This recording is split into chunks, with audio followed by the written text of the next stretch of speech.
Então minha alma canta-te, Senhor. Grandioso és tu, grandioso és tu.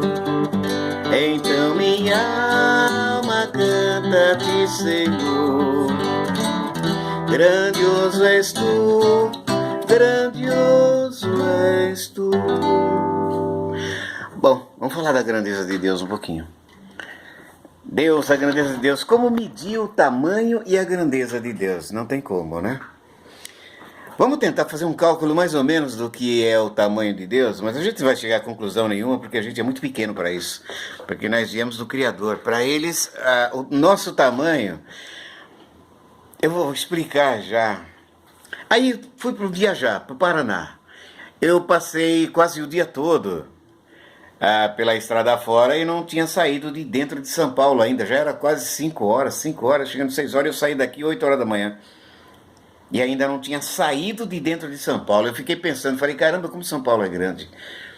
E aí depois eu pensei, poxa, se São Paulo é grande e eu não saí do Marco Zero, e eu demorei todo esse tempo na estrada e eu estava andando numa velocidade que as leis da época permitiam. Então a gente corria um pouco mais do que permite agora. E aí não saí dentro de São Paulo. Quando fui sair já era tardezinha, começando a noite. Pensei bem, falei, puxa, São Paulo é grande. Cara, agora pensa bem, se eu pegasse São Paulo de ponta a ponta, seria muito mais longe ainda. Mas eu já saí, não do Marco Zero, mas já saí já beirando a estrada de onde eu já tinha que seguir viagem. Bom, aí eu pensei bem, pô, São Paulo é grande, o Brasil deve ser enorme. Caramba, se o Brasil é grande, imagina o planeta Terra é enorme. Agora você pega o planeta Terra, que é enorme, você coloca esse planeta do lado de Júpiter. O planeta Terra do lado de Júpiter é como se fosse uma bolinha de gude ao lado de uma bola de capotão, uma bola oficial de futebol. Então você vê, coloca eu no centro da terra do Brasil, você não consegue me ver. Se me colocar no centro da cidade de São Paulo, de ponta a ponta, onde é o Marco Zero, você não me vê, porque já sumi, desapareci. Ali é só com algum equipamento específico para isso.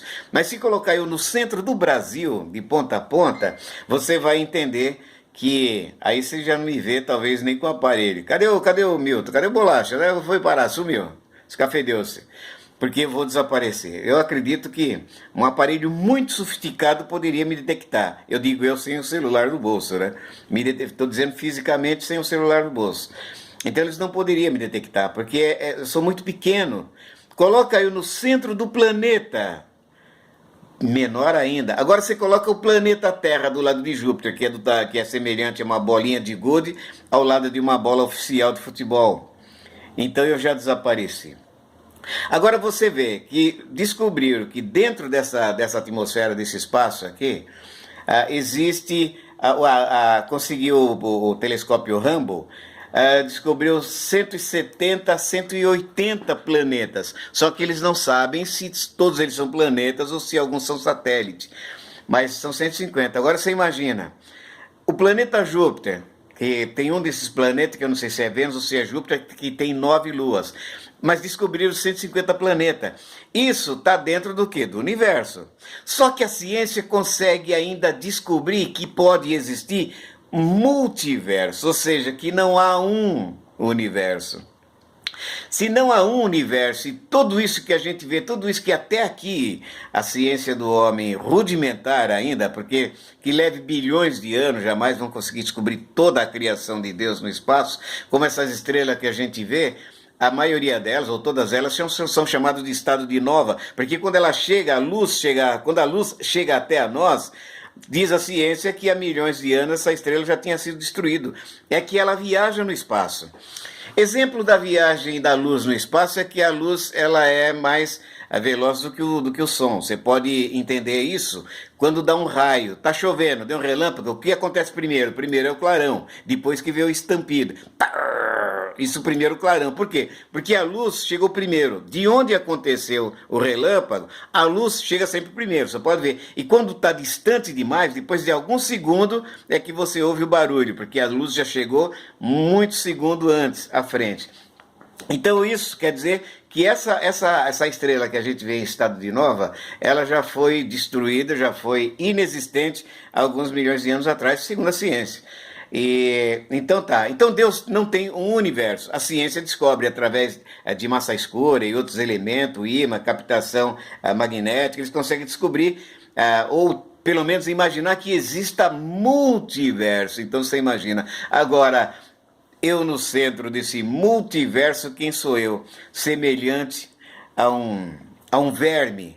Eu acredito que seja até o filhote do verme, porque só Deus pode me ver. A tecnologia do homem não consegue ver a minha pequenez. Quem consegue ver a minha pequenez é só Deus. Por isso que eu digo a você como medir o tamanho de Deus, como medir a grandiosidade de Deus. A grandiosidade de Deus é tanto que eu chego até imaginar como é que Deus pode me amar tão pequeno desse jeito. Você já imaginou isso? Quando alguém fala de Deus, muitos não acreditam na existência de Deus.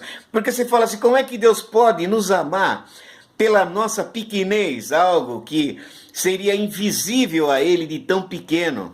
Aí eu entendo por que Deus me amou e por que Ele é Deus. O que eu vou entender disso daí? Que Deus só se completa como Deus na pequenez do homem. Alguém pode falar assim, caramba, esse cara é doido, não sabe o que está falando. Posso até não saber o que estou falando, mas é o que eu penso. Por quê? Para Deus entender a minha dor, Ele teve que passar pela dor. Foi na morte de cruz. Para Deus entender a minha solidão, Ele passou pela solidão quando Ele foi abandonado na cruz. Até mesmo por aqueles que caminhavam com Ele muito tempo, alguns deles, ou muitos deles. E parece que só João ficou aos pés da cruz. E Maria.